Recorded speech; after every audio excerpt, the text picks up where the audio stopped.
Magandang hapon sa inyo dyan mga kaibigan, mga katropa.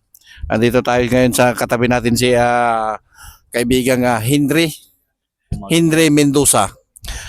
Itatanong natin kung ano ang pakiramdam ng init ng Saudi Arabia. Ano masabi mo sa init ng Saudi Arabia? Sa init ng Saudi Arabia, talagang tunay na nakakaitim. Nakakaitay mo, may sinabihan Oo. ako. Hindi, parehas tayo. Parang sinabing itim ako. Okay, maraming salamat sa iyo. Punta natin yung kabila, interview natin.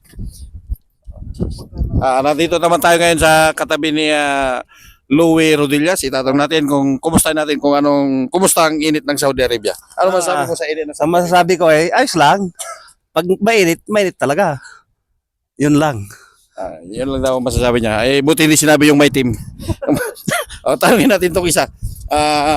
Ito ang taga Pampanga naman, si Dante Garcia. Ano masasabi mo sa init ng Saudi Arabia? Abay, silong-silong lang tayo dyan pagka mainit. Silong-silong lang. Oo, silong-silong lang. Yan na masasabi niya mga katropa. At yung isa naman doon nagaduyan. Punta natin. Punta tayo sa kabila. Ito, interview natin itong isang taga Quezon. Ito, sa init ng panahon dito sa Saudi Arabia, parang nasa dagat lang siya, beach. Ikaw Tintiaga, alam natin naman ang panahon dito sa Saudi Arabia, minsan mainit, minsan malamig. Kaya, ikaw Tintis ba? Kakayanin ng mga Pilipino yan. Kaya na ito natin. Akala ko team champ. Maraming salamat sa inyo.